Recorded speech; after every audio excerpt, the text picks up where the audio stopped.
მოგესალმოთ კიდევ ერთხელ ყველას. დღეს გადავდივართ ჩვენი front-end basic-ების სელექციო კურსის ბოლო ფაზაზე. პირველი იყო HTML CSS-ი, მერე JavaScript-ი, ბოლოს ჰქონდა DOM-ი. Document Object Model ასე იშიფრება გზლად. მერე გავიგებთ რა თქოია სახელი. მაგრამ ნუ ზოგადად რომ მივიხილოთ მოკლედ დღეს რას ვისწავლით, არის ის, რომ დღეს ვისწავლით როგორ უნდა გავხადოთ ჩვენი ვებსაიტები ინტერაქციული. როგორ უნდა შეგვეძლოთ საიტებთან ურთიერთობა. რაღაც ყილაკს დავაკლიკავ, ფანჯარა რა მოხდეს, ფერები შეიცვალოს, დიზაინი შეიცვალოს და ასე შემდეგ. ყველა სახის მანიპულაციას ვისწავლით ნელ-ნელა. და ის მასალა, ის JavaScript-ის ნაწილი, რაც გავიარეთ, აუცილებელი იყო, რომ დღეს რაც აგიხსნით, გაგიაზრებინათ. მაგის გარეშე შეიძლება რომ ვიღაცა აზრზე მოვიდეს DOM-ი როგორ მუშაობს, მაგრამ ბრმად არასდროს არაფერი გააკეთოთ. რაღაცას რო წერეთ კოდს, იმის უკან რა დგას, რა როგორ მუშაობს, ყოველთვის უნდა გესმოდეთ, იმიტომ რომ long term-ში ეგ აუცილებლად დაგეხმარებათ. ნუ მოკლედ, წინაზე თქო უნდა გავიარეთ DOM-ი, კი არა, HTML, CSS და JavaScript-ი. ისე მარტივად რო ვთქვათ, HTML-ი გამოიყენება სტრუქტურისთვის, საიტის ჩონჩხის ასაგებად, CSS გამოიყენება საიტის ვიზუალიზაციისთვის, ანუ წერილი ჩონჩხი რა გქონდეს შევხედავი და მას რომ გქონდეს რაღაც ლამაზ დიზაინი, მაგაში ვიყენებთ CSS და JavaScript-ი გამოიყენება ლოგიკაში. ანუ ყველანაირი კალკულაცია, ლოგიკა ხდება JavaScript-ის ირგვლივ. და რაღაცი გვჭირდა მაშინ DOM-ი, ხო? იდეაში ეს HTML CSS შეგვიძლია ცალკე მდგომა დავქვათ, რომელიც არის რაღაცა ვიზუალი და ჩონჩხი, მეორე ნაწილი ცალკე არის JavaScript-ი, მაგრამ ეხლა რა შეიძლება გვეგონოს რომ JavaScript-ი გამოიყენება ზუსტად იმაში რომ ინტერაქცია შევძინოთ საიტებს, თლად ეგრეც არაა. DOM-ი გვეხმარება ზუსტად მაგაში რომ საიტებს ინტერაქცია შევძინოთ და მათთან რაღაც ელემენტებთან კომუნიკაცია მოახდინოთ. JavaScript-ი თავის როლს მაინც თამაშობს მნიშვნელოვანს, უბრალოდ ლოგიკის ნაწილში. და ეს DOM-იც იყენებს JavaScript-ის რაღაცა პრინციპებს. და ეხლა რა არის DOM-ი? DOM-ი არის Document Object Model, ანუ დოკუმენტის ობიექტისებური მოდელი. ჩვენ როცა HTML-ში გვაქვს რაღაც სტრუქტურა, მაგალითად HTML-ი გვაქვს ტეგი, შიგნითა head და body ტეგები, head-ში გვაქვს title და body-ში რაღაცა div, h1 ლისტები და ასე შემდეგ, პარაგრაფები და ასე შემდეგ. ეს ყველაფერი რომ არის HTML სტრუქტურაში, ასევე არის DOM-შიც. DOM-ი არის მარტივად რო გითხრათ, JavaScript-ის ობიექტი, დიდი ობიექტი, რომელიც შეიცავს ყველა იმ tags და შიგთავს, რაც გვაქვს გამოსახული საიტზე, ანუ HTML-ის ფაილში.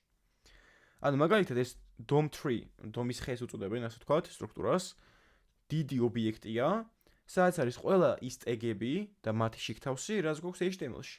ანუ მაგალითად, თუ HTML სტრუქტურა არის ასეთი, DOM-ის ხე, DOM3 იქნება შემდეგნაირი. არის HTML-ი, იყოფა ორ ნაწილად, head-ი აქეთ, body იქით, head-ში გვაქვს title-ი, body-ში გვაქვს div-ი, სადაცაა პარაგრაფი, h1 და ლისტი, UL. და პატარა li ტეგი აქვს შიგნით. ანუ ეს არის DOM-ის ხე და ნუ რა თქმა უნდა, შიგნით კიდევ ნელა იგავს ფესვებს და რაღაცა კონტენტით შედის. ანუ მაგალითად პარაგრაფის აქ ქვევით იქნებოდა some text content. ანუ რაც არის პარაგრაფში განთავსებული. ანუ მეტი არაფერი იდეაში რა რაც გვაქვს HTML-ში, DOM-ი წარმოადგენს აი ამ HTML სტრუქტურის ობიექტისეულ ვერსიას. ჩვეულებრივი ობიექტი არის, ძალიან დიდი ობიექტი არის. და ამ ობიექტზე ჩვენ შეგვიძლია ძალიან ბევრი მანიპულაციის მოხდენა. აი ეს ობიექტებიც ცოდნას მაგით გვჭირდებოდა. ობიექტს ვიცით რომ აქვს რაღაცა პროპერტები, რომელსაც ვუწოდებით წერტილით, ასევე აქვს მეთოდები, ანუ რაღაცა ფუნქცია, რომელიც ობიექტში შეშნებული და ზუსტად მათი გამოყენებით, რომელიც ძალიან ბევრია და ყველაფრის არ მოგვიწევს, შეგვიძლია რომ მანიპულაცია მოახდინოთ ჩვენს HTML ელემენტებზე. აქ მაქვს რაღაც პატარა მაგალითი. ეს სტრუქტურა ჩვენთვის უკვე ნაცნობია, გვაქვს HTML ტეგი, head-ი, body, შიგნითა meta ტეგები, title და body-ში გვაქვს რაღაც ელემენტები, მაგალითად h1, div გვაქვს, div-ში პარაგრაფია, მერე კიდევ გვერდით ბათონია მეზობლა და ასე შემდეგ. და ასევე body-ში გვაქვს script ტეგი. ეს script-ის ტეგი რაში გვეხმარება? script-ის ტეგი გვეხმარება იმაში, რომ გარკვეული ფუნქციონალი და ლოგიკა ჩავაშენოთ ჩვენს ვებსაიტში. ანუ head-ში ხო იწერება რაღაც დამატებითი ინფორმაცია საიტის შესახებ. body-ში ხო იწერება სტრუქტურა და body-ში რო script tag-ია, ამ script tag-ში იწერება JavaScript-ის კოდი. ის JavaScript-ის კოდი, რომლის მეშვეობითაც DOM-ზე მოვახდენთ მანიპულაციებს. და ამ DOM-ის მანიპულაციების რაღაც რამდენიმე ნაწილად იყოფა. პირველ რიგში, რაიმე ელემენტზე მანიპულაცია რომ მოვახდინოთ, ანუ მაგალითად მას სფერი შევუცვალოთ, ან შიგთავს შევუცვალოთ, ან გადავაადგილოთ, ან ნებისმიერ რამე გავაკეთოთ, აუცილებელია რომ მაგ ელემენტზე გქონდეს წვდომა. ანუ მივწვდეთ მაგ ელემენტს რაღაც სულად შევინახოთ და მხოლოდ მაგის შემდგომ მოვახდინოთ მასზე მანიპულაციები. ანუ DOM-ის ერთ-ერთი მთავარი ნაწილი არის selecting items, ანუ ელემენტების არჩევა, ელემენტების ამოღება. და ეს როგორ შეგვიძლია? ნახეთ მაგალითად მინდა მე რომ ამოვიღო h1-ის ტეგი. ანუ ცვლად იმინდა მქონდეს, რაც ინახება h1-ის ტეგი. თვითონ შიგთავსი ინახება h1-ის. ანუ h1 თავისი ID-ით, თავისი text content-ით და ასე შემდეგ. ამას როგორ ვაკეთებ? ნუ ვქვნი ცვლას const heading უდრის, heading იქნება ცვლადი სახელი და ვწერ ეგეთ რაღაცას. document წერტილი. აი ეს document ზუსტად არის DOM-ი. მარტივად რო ახსნათ, document არის ის ყველაზე დიდი ობიექტი, რომელიც ინახავს ჩემი საიტის მთლიან სტრუქტურას. ანუ ეს რო განახეთ წეღან, ხისებური სტრუქტურა, ეს მთლიანი. აი ესაა document. Document-ში ინახება აბსოლუტურად ყველაფერი. და იმ documents გააჩნია ძალიან ბევრი property და ძალიან ბევრი მეთოდი. და ამ მეთოდებს შორის ერთ-ერთი არის get element by ID. ნუ ამის სახელი უკვე თავის გვეუბნება რას აკეთებს. ანუ იღებს elements ID-ის მეშვეობით, ანუ get element by ID. და არგუმენტად მას გადავცემთ ID-ს. ანუ მაგალითად მე თუ მინდა რომ h1 ელემენტი ამოვიღო, რომელსაც ID აქვს heading-ი, არგუმენტად გავატან headings. ანუ გამოდის რომ მე დოკუმენტის მოდელიდან, დიდი ობიექტიდან მინდა რომ ამოვიღო ელემენტი, რომლის ID არის heading-ი. ანუ პირდაპირ წავიკითხოთ, makes sense უკვე რა. ლოგიკაში ჯდება. და ამის შემდგომ უკვე h1 ელემენტი შენახული იქნება heading ცვლადში. და მხოლოდ ამის შემდგომ შეგვიძლია heading ელემენტზე მანიპულაციების მოხდენა, მაგრამ სამაგაზე გადავალთ, მოდი პატარა პროექტი შევქმნათ, რომ თქვენ თვალითაც დაინახოთ, ეს ყველაფერი როგორ ხდება. მოდი შევქმნი პატარა პროექტს. დესკტოპზე შევიდეთ, გავაკეთეთ ახალი ფოლდერი, დირექტორია, და ვარქვათ DOM-ი. შევიდეთ DOM-ში და გავხსნათ DOM-ი კურსორში. აი ეს. აქ დაგჭირდება index.html-ის ფაილი, ასევე ნუ style CSS შეგვიძლია რომ გქონდეს და ნუ ჯერჯერობით საკმარისია. base სტრუქტურას უსწრაფოდ ჩავწერ და დავაკავშირებ CSS on styles უნდა აქ. აი ასე, მოდი DOM-ი დავარქვათ. და გქონდეს h1 ელემენტი, რომლის ID არის title. და body-s ქვევით გქონდეს script tag-ი, რომელშიც დაიწერება ყველა ის ლოგიკა, რომელიც იმოქმედებს ჩვენს ამ ახალ შექმნილ ვებსაიტზე. მოდი ამას გავუშვებ კიდევაც live-ში და მარჯვნივ გავიტან უკვე აი ამას. მარცხნივ ექნება კოდი, რომ ორივე ნაწილი ერთდროულად დავინახოთ. ესენი არ მინდა.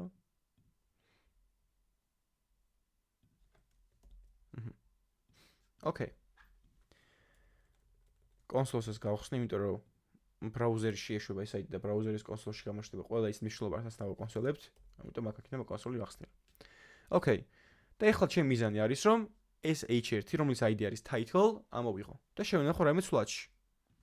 ამას როგორ ვაკეთებთ? წერთ document, ან დოკუმენტის მოდელიდან document, ვიღებთ elements ID-ის მეშვეობით, ანუ get element by ID. ეს მეთოდი ჩაშენებული და კიდევ ძალიან ბევრია ჩაშენებული ამ დოკუმენტში. და რომლის ID არის title. იმიტომ title მიწერია. და ახლა ავდგები და ამას შევინახავ რაიმე ცვლადში. მაგალითად, მოდი დავარქვათ title დავარქვათ ამ ცვლადსაც. და შემდგომ ეს title დავაკონსოლოთ. ნახეთ რა მოხდა? ამოვიღეთ ელემენტი, რომლის ID არის title და დავკონსოლებთ ბრაუზერის კონსოლში. და აი ეს არის ზუსტად ის title-ი, h1 ელემენტი, რომელშიც ნახება hello world-ი. და უკვე ამ ელემენტზე შეგვიძლია ძალიან ბევრი манипуляციის მოხდენა. აი ამ ელემენტს ჩამოვშნით, ძალიან ბევრი ამასაც თვითონ რაღაც პროპერტები აქვს, რომლის უმეტესობას ალბათ არასდროს არ გამოგიყენებთ, მაგრამ რაღაც მნიშვნელოვანი ელემენტები არის, რაც აუცილებლად დაგვჭირდება. და მოდი დავიწყოთ ახლა უკვე ამ ელემენტზე манипуляციის მოხდენა. და ეს როგორ შეგვიძლია? ნახეთ, heading-ი რო გვაქვს, ყველა ელემენტს ზოგადად გააჩნია styles property. ანუ ეს ელემენტიც არის რაღაც ობიექტი, ასე რომ თქვა, წარმოვიდგინეთ, რომელსაც კიდევ ძალიან ბევრი property გააჩნია, რომელსაც აი აქ ნახულობთ. წერა რო განახეთ, ძალიან ბევრი property-ა. და ერთ-ერთი არის style-ი. და ნუ უკვე მივხვდებოდ, რომ style-ი განსაზღვრავს ელემენტის სტილს.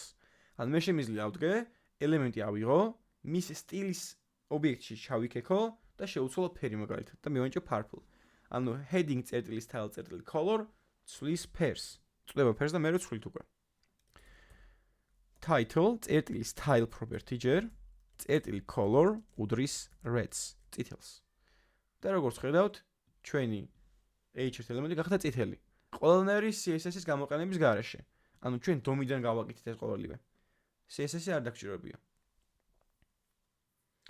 და რა თქმა უნდა, CSS property-ები და აი ეს property-ები, რაც DOM-ში გამოიყენება, ერთმანეთს ძალიან ჰგავს. მე თუ მინდა რომ შევცვალო ფონტის ზომა, მაგალითად, გავაკეთებ იგივე რაღაცას. Title წერტილი style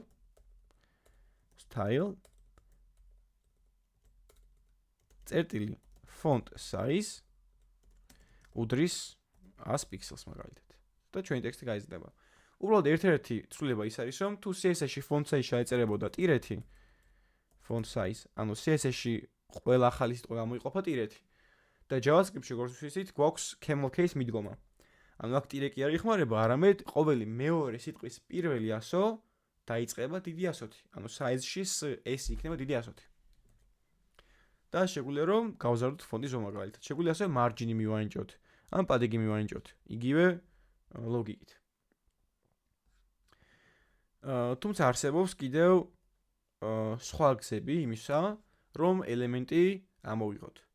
მაგალითისთვის მე შემიძლია title არა მარტო ID-ით ამოვიღო, არამედ ამოვიღო კლასით ამოვიღო სიტყვაზე, ან tag-ით ამოვიღო h-ით და ასე შემდეგ. ეგ როგორ ხდება ახლა? მოდი მას დავაკომენტარებ. ისევ იგივეს ვიზავ, const title უდრის. მოდი კლასსაც მივანიჭებ. title ასე იყოს. ისევ document წერტილი get elements by class name და ჩავწერეთ titles. ანუ ესეც იგივეს ნიშნავს, რომ ამოვიღოთ ელემენტები კლასის მიხედვით და ეს კლასი იქნება title. უბრალოდ ახლა რომ title გამოვკონსოლოთ, ცოტა სხვა რაღაცას დავინახოთ. ნახეთ? წესით როგორც წინაზე დავინახეთ, იგივეს ველოდით, რომ აქ იქნებოდა ეგრევე პირდაპირ h1 title-ი რა, მეტი არაფერი. მაგრამ ჩვენ გვაქვს HTML collection.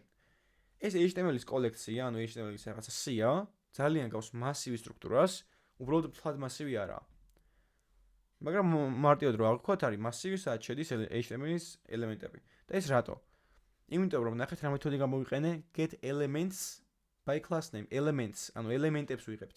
აქ იყო element მხოლობითში. ანუ get element by class name არ არსებობს. უნდა ვწეროთ get elements.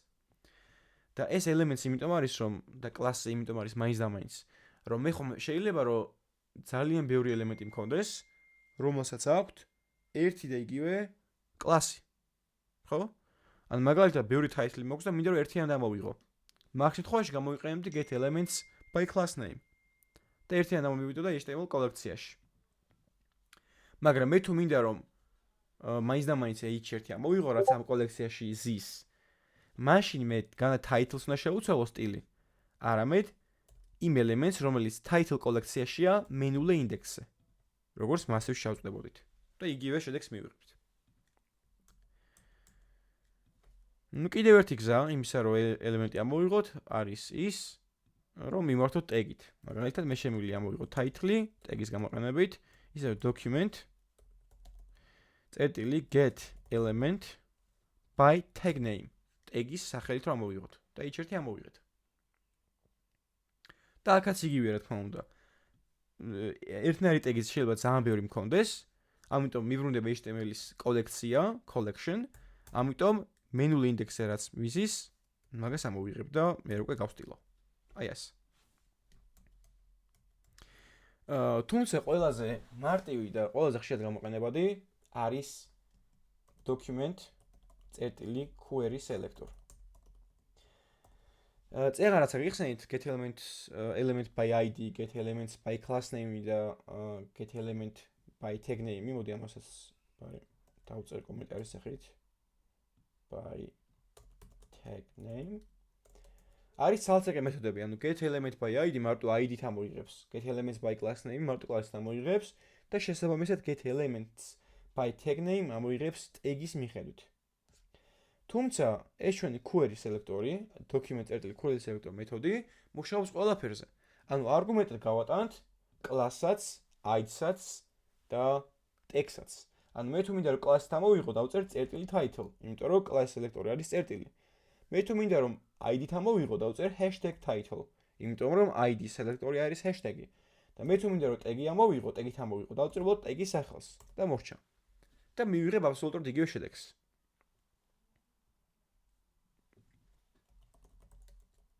აი ეს.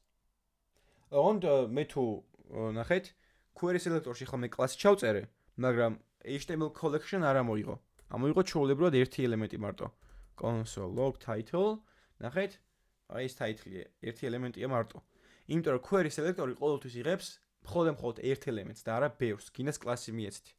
მაგრამ თუ გაქვს რაღაცა სხვა ტეგი, რომელსაც აქვს იგივე კლასი, მაგალითად title მივცეთ. ნახეთ, მაინც h1-ს ამოიღებს. ანუ query selector-ი და ზოგადად ყველა ეგეთი ტეგი იგრე მუშაობს, რომ პირველივე შემხედრი რაც იქნება HTML სტრუქტურაში, იმას ამოიღებს. პირველი ეს title-ია და არა მეორე title-ი. ეს რო ზემოთ ყოფილიყო, რა თქმა უნდა, პარაგრაფს ამოიღებდა და პარაგრაფში მიცვლიდა. მაგრამ ეგრე არა. თუმცა თუ გინდა რომ ყველა ამოვიღოთ, გამოიყენება query selector all მეთოდი. და ნახეთ, უკვე node list-ი ამოიღო. query selector all node list-ს აბრუნებს და get elements by class name აბრუნებს HTML collections. პატარა განსხვავებებია ძალიან. ეხლა არ მინდა რომ ეგ აღიხსნით, მაგრამ და node list-ი და HTML collection-იც არის მასივის მსგავსი data სტრუქტურა, სადაც ვინახავთ HTML ელემენტებს. Okay. და ნუ ეს არის დომის ერთ-ერთი ნაწილი, რომელიც ეხება ელემენტების დასელექტებას, ანუ ამოღებას და რაღაც პატარა манипуляციებს. და ასევე არის კიდევ ერთი ნაწილი ინტერაქციულობა. ანუ მე მინდა რომ ამ ყველაფერს დავუმატო ინტერაქციულობა. ეს ელემენტი ინტერაქციული არაა, რო აკლიკო არაფერი არ ხდება მაგალითად. და ინტერაქციულებისთვის გვეხმარება ჩვენ event listener-ები. event listener-ები გვეუბნება რომ რაღაცა events, ანუ რაღაცა moments უსმენენ, listen-ს აკეთებენ. აი მაგალითად მოდი შევქმნათ ბათონი, მოდი ამებს კიდევ დავაკომენტარებ. შევქმნი ბათონს, რომლის ID არის btn მაგალითად. და დავაწეროთ click me. და მოდი ეგეთ რაღაც გავაკეთოთ. click me-სო დავაჭერ, აი ეს ტექსტი გაფერადდეს წითლად. ეს როგორ ხდება? ნუ ჯერ რა თქმა უნდა ბათონზე უნდა მოვიპოვოთ წვდომა. იგივენაირად. მექნება const button უდრის document შემიძლია ID-ით ამოიღო, იმიტომ რომ ID უკვე აქვს მას. get element by ID, აქ get element by ID-ს გამოიყენებ თუ query selector-ს დიდი მნიშვნელობა არ აქვს. btn. და ეს ბათონი რო დავაკონსოლოთ, მივხვდებით რომ მართლაც რომ სწორად ამოვიღეთ. აი, ეს ბათონი ამოვიღეთ. ახლა უკვე მე შემიძლია ამ ბათონს დავადო ზემოდან event listener-ი. დავამატო event listener-ი და უთხრა რომ რაღაცას მოусმინოს. წერ ეგეთ რაღაცას. button add event listener.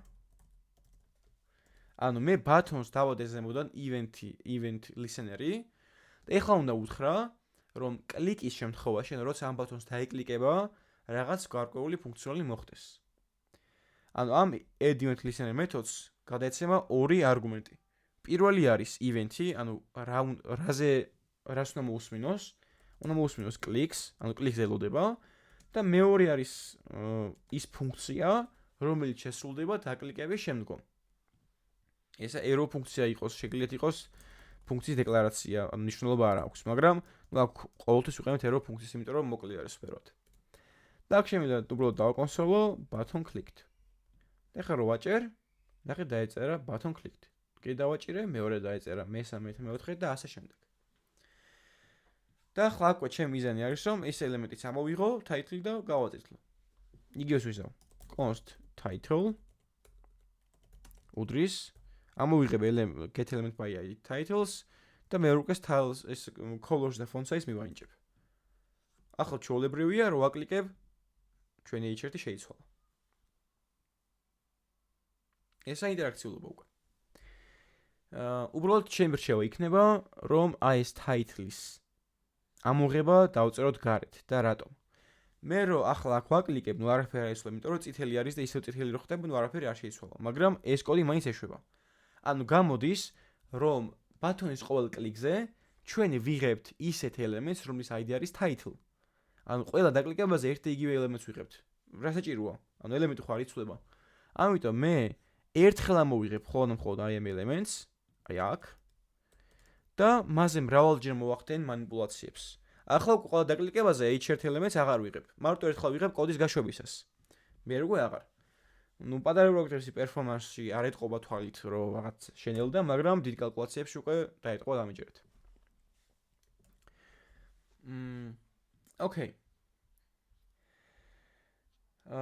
ანუ დომის მთავარი მუღამი ისაა, რომ გაიაზროთ რა როგორ მუშაობს. ყველა მეთოდს ვერ ისწავლით, მეც არ ვიცი. არც მინდა რომ ვიცოდე, იმიტომ რომ ყველაფერს ვერაზროს ვერ გამოიყენებთ. ნიშნულოვანი რაღაცა მეთოდებია და პროპერტები და მხოლოდ მაგებს შევეხებთ. და ნურსროპეს დაიზეპირებთ როგორც JavaScript-ში, ისევე აქ, იმიტომ რომ მთავარია ლოკოდ გავედროთ ყველაფერი. ნუ იდეაში დომის ჭყალაში მუღამი უკვე გავიგეთ, მაგრამ მოდი პატარა სატესტო პროექტი გავაკეთოთ, რომ უფრო კარგად ჩავშლით რაღაცებს და ახალი მასალაც ვისწავლოთ, ახალი მეთოდებით ვისწავლოთ. მოდით ეგეთი რაღაც გავაკეთოთ. ჩვენ გქონდეს რაღაცა input-ი, ასე გქონდეს რაღაცა ღილაკი და როდესაც ამ ღილაკს დავაჭერთ, ჩვენ საიტზე გამოჩნდეს ის ტექსტი, რაც ჩავწერე input-ში. ანუ input-ში რაც ჩაიწერება, კლიკის მერე უნდა გამოჩნდეს საიტზეც.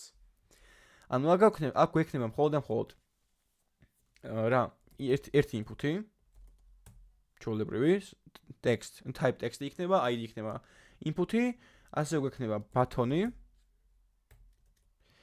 და აქ რასაც ჩავწერ მაგალითად algo uni და როცა დავაკლიკავ click miss input-ის ქვევით უნდა გაჩნდეს პარაგრაფი, სადაც ეწერება algo uni.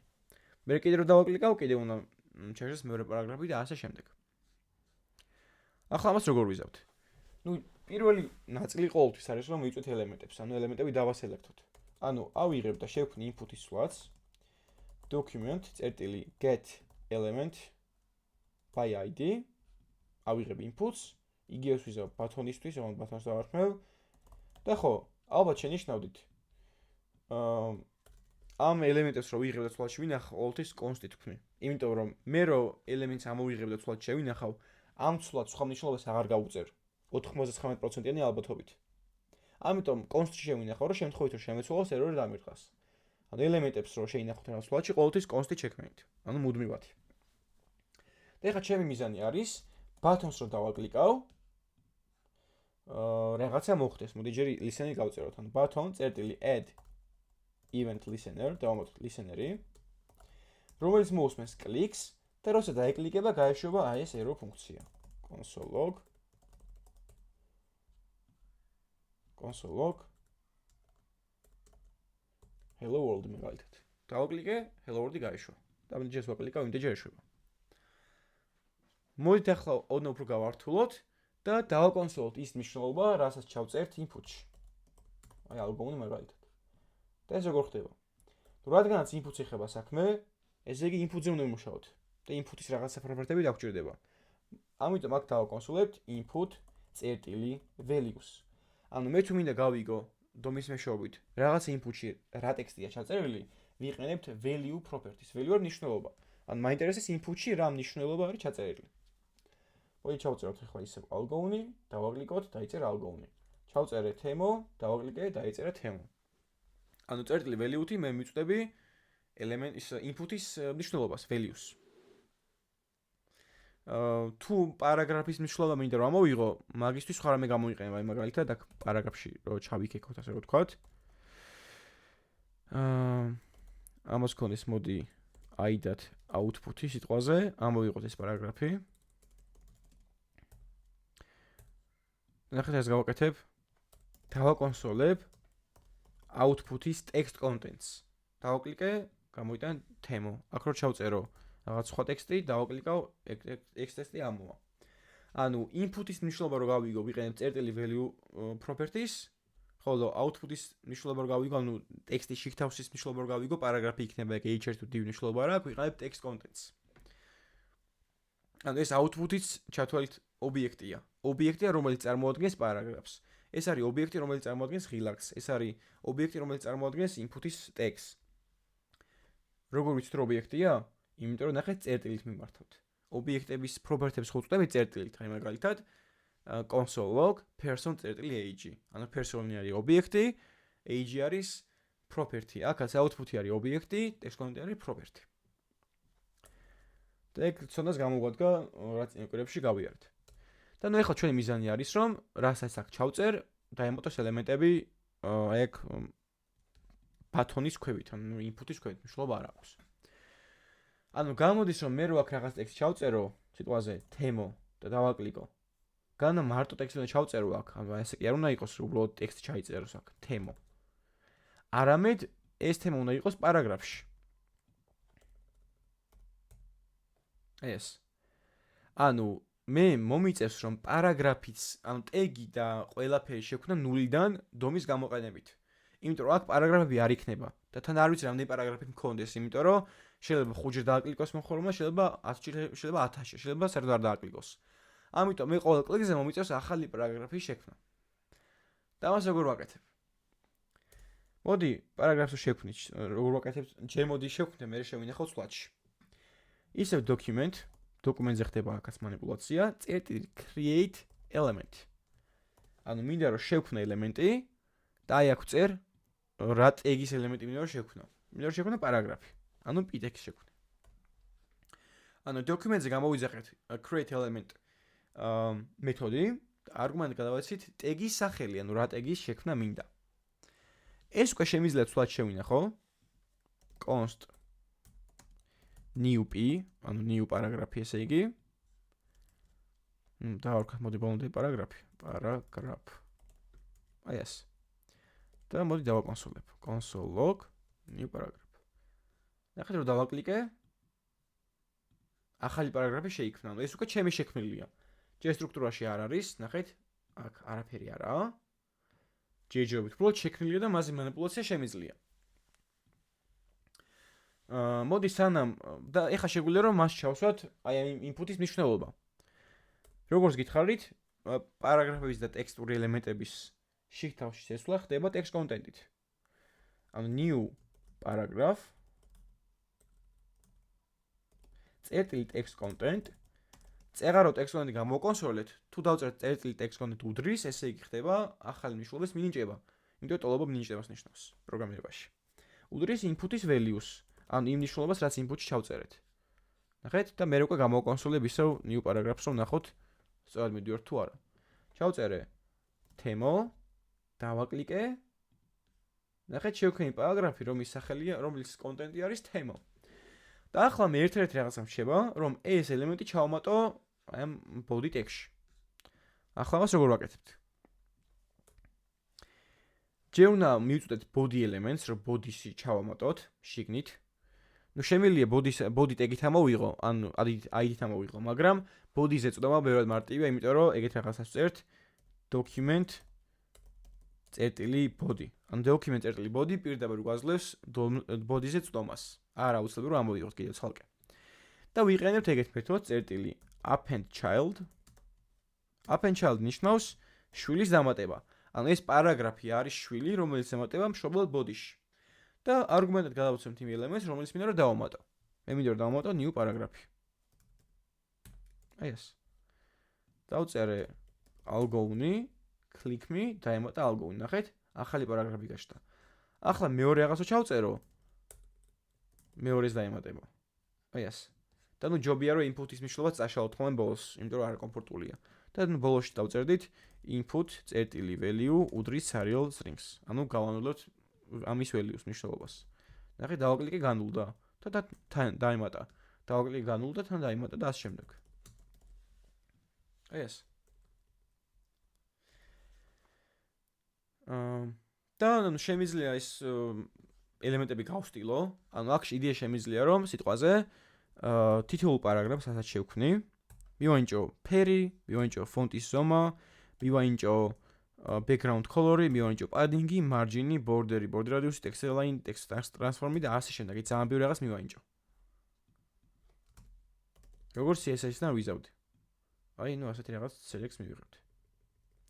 მაგრამ როგორც ხედავთ, ნუ ძალიან ბევრი წერე მიწევს, ანუ new paragraph style-ი სულ მიმეორდება. აი ეს ნაწილი სულ მიმეორდება. და ზოგადად არა კაი პრაქტიკა, როცა ასე ძალიან ვსტილავთ ხოლმე DOM-ში. მე შემიძლია წინასწარ კლასი გავამზადო CSS-ში, წერტილი პარაგრაფი. სადაც მექნებ ყველა სტილი, რომელიც მინდა რომ მიენჭოს ელემენტს და აქ ხელით კი არ მივცემ ყველა სტილს ცალ-ცალკე. არამედ ავდგები და DOM-ი იმის საშუალებასაც მაძლევს, რომ მე ეს კლასი მივცე პარაგრაფს. ავდგები და ეგ რაღაცას ვიზავ. new paragraph და დავუმატებ class. წერტილი class name უდრის პარაგრაფს. აი ეს. ნახეთ? ანუ class name-ი იმის საშუალებას მაძლევს, რომ რაღაც ელემენტს დავუმატო კლასი. უბრალოდ მე თუ კიდევ ახალი კლასის დამატება დაგჭირდეთ, აი მაგალითად random რაღაც ელემენტი ჩავწეროთ, დავამატოთ. ნახეთ რა მოხდა. დაემატა ჯერ პარაგრაფი და მე ეგრევე დაემატა random-ი. კი არ დაემატა, უბრალოდ ჩანაცვლა. ტოლობა ნიშნავს მინიჭებას და ნუ class name-ის მაგივრა წეღარო პარაგრაფი იყო, ეხლა random-ია. და თქვენ თუ გინდათ რომ კიდე დაამატოთ ეს random class-იც, ეგერ რაღაცას ვიყენებთ. class list წერტილი add და random-ს ვაწვდით არგუმენტად. ანუ class list-ით ვწვდებით ელემენტის class ჩამონათვალოს და ვამატებთ add-ის გამოყენებით ახალ class-ს. ახლა უკვე ნახეთ რა მოხდება. გვაქვს პარაგრაფის და დაემატა random-იც. ამიტომ რაღაც მხრივ ჯობია რომ თუ მომავლის განსაზღვრული გაქვთ რომ ბევრი კლასი დავუმატოთ, გამოიყენოთ add და არა უბრალოდ მინიჭება. და დავუმატებ პარაგრაფს. ეს დავწეროთ algouni მაგალითად ისევ და ის კლასი მიენიჭა აქ. ნუ რა თქმა უნდა დაკავშირება გჭირდებათ CSS-ით, თორე ისევ ვერ აღიქოვს. ანუ DOM-ით შეიძლება ძალიან ბევრი რამის კეთება. ანუ იდეაში თეორიულად შეგიძლიათ რომ ნებისმიერი საიტი ააწყოთ HTML-ის და CSS-ის გარეშე. ანუ უბრალოდ script tag-ი გქონდეთ და იმით ააწყოთ ყველაფერი აბსოლუტურად. რა თქმა უნდა, ეგრე არ უნდა გააკეთოთ და ძალიან იწვალებთ, მაგრამ ეგრე შეიძლება რომ გააკეთოთ, იმიტომ რომ DOM-ის მეშვეობით შეგიძლიათ ელემენტების შექმნა, ელემენტების გაქრობა, ამოშლა, ანიმაციები, სტილიზაცია, სტრუქტურის ჩაწყობა და ასე შემდეგ. ყველაფერი შეგიძლიათ აბსოლუტურად. და საკმაოდ კაი თული არის რაღაც ელემენტებზე რომ მოახდინოთ მანიპულაციები. ნუ რავი. ძირითადი მასალა რაზეც დღეს მისაუბრა, მინდა რომ ესაუბრა იყო ეს. დღეს ვცვლეთ აიდეაში თეორიული მასალისთვის, DOM-ის ირგვლივ. კიდევ რაღაც თემები არის DOM-ში, ძირითადი ჩათვლილი DOM-ი ეს არის. უბრალოდ კიდევ ბევრი მეთოდი და პროპერტია, რომელსაც აი რო გადახედავთ და გიჩვენოთ გადახედოთ MDN-ზე. MDN DOM, აი უამრავი მეთოდი აქვს.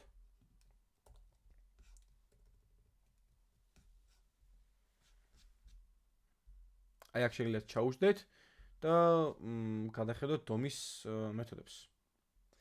ყველა არის სწავლოთ, შეგიძლიათ რამდენიმეს გადახედოთ, შეგიძლიათ უბრალოდ რაღაცა პროექტი ან რაღაცა იდეა გაქვთ, ან რაღაც სატესტო პროექტი მოიფიქროთ, როგორც მე გავაკეთე და ნუ ნაწილ-ნაწილ რაღაცები დაასერჩოთ და მოიძიოთ.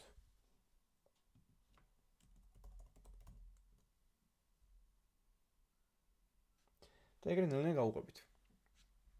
აი ძალიან ბევრი რაღაც არის აქ. აი ტექსტზე რო შევიდეთ მაგალითად.